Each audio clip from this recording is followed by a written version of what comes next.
What if two decisions at the beginning of retirement meant the difference between financial security for life or running out of money early in retirement? When would you want to know about that? Wouldn't you want to know about it before you retired? In today's video, I want to walk you through a scenario that shows you how these two key decisions can have a major impact on your retirement. One of these ideas I'm sure you've probably thought about, but the second one might surprise you. So if you're ready, let's dive in. In this hypothetical scenario, I'm going to introduce you to John and Nancy. John was born in 1965. Nancy was born in 1966. They both plan on retiring at the end of 2027. They've done a really good job saving for retirement. They have $1,725,000 of liquid net worth, $575,000 in a brokerage, $225,000 in IRA, $600,000 in his IRA, and $325,000 in his Roth IRA, and then they have a house that's valued at $650,000 and they have no debt. So they've done a really good job. And I'm sure right about now you're thinking, how in the world could these people possibly run out of money in retirement? But I'm going to show you how that could happen. So the next thing we need to look at is your spending. Remember, retirement is an exercise in cash flow. It really doesn't matter how much money you've saved.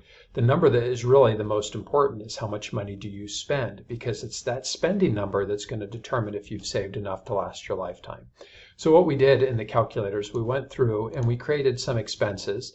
And so you can see $2,000 a month for housing, $2,000 for food and personal care, $2,000 for insurance and medical, $1,000 a month for vehicles and transportation, $2,000 a month for travel and entertainment, and $1,000 a month for giving. And then, of course, we're going to be estimating federal income taxes every year, and then that gets us down to the retirement optimizer.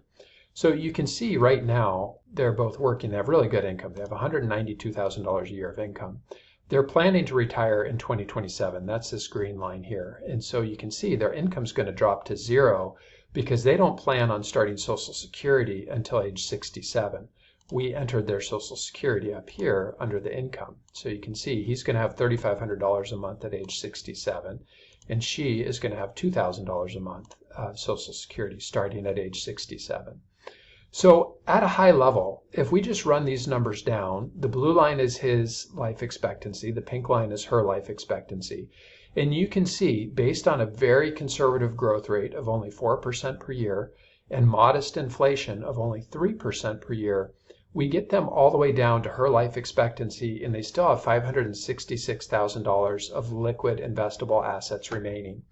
But the problem is, they say, Jason, we take really good care of ourselves. We eat right, we're healthy, we exercise, we've got longevity in our family. They say, we think we're going to live beyond average life expectancy of 82 and 84. And that's reasonable. Medicine, science, technology, everything's getting better. People are living longer. That's what we should expect. So what we're going to do is down here in the timeline strategy, the first thing we're going to do is we're going to increase life expectancy for John to age 92 and for Nancy to age 95. So now we just increase life expectancy, and look what happens to their situation now. You'll notice that at John's life expectancy at age 92, they have depleted all of the liquid assets down to zero. So this is where those two key decisions come into play, and they're really, really important, and you want to get this right at the beginning of retirement. Here's the first one. We say, what if instead of starting Social Security for both of them at age 67, we postpone for both of them to age 70? That means they're going to earn those 8% delayed retirement credits every year up until age 70. So his benefit would be $4,408, and her benefit would be $2,518. Now that means they have to take more portfolio withdrawals early on. But let's look at what happens to their plan if we make that one change, just delaying when we start Social Security. Now you can see we get all the way down to age 94 and 93. But the problem is her life expectancy is 95, so we've still depleted all of the liquid assets before that.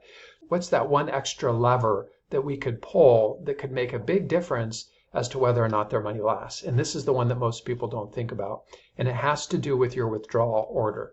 See, initially what we're doing is using a conventional withdrawal order, where we're saying when they first retire, we're going to dip into the brokerage account first, then their qualified accounts, things like IRAs and 401ks, we're going to dip into that second, and we're going to leave the Roth IRA for last. But instead of doing that, what if we were to do a proportional withdrawal strategy? And that's one of the things we let you model in the retirement budget calculator.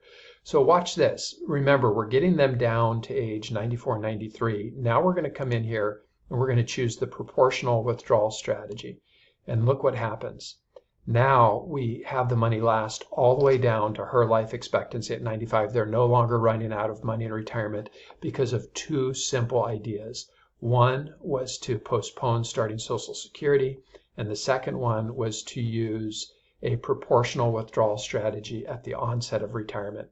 Now, here's the thing. I wish that we could just say this is cookie cutter and everybody should do it this way, but that's not the way that retirement planning works. It really depends on your specific situation. And the only way that you can know the best way to optimize your plan is to run the numbers. And you can do this in the retirement budget calculator. All you need to do is go to retirementbudgetcalculator.com, log in, start entering just some basic information about your birthday, how long you think you're going to live, your assets and liabilities, and your budget, and then you'll be able to start playing around with these numbers and figure out what's the best situation for you specifically. I hope you found this helpful. Thanks so much.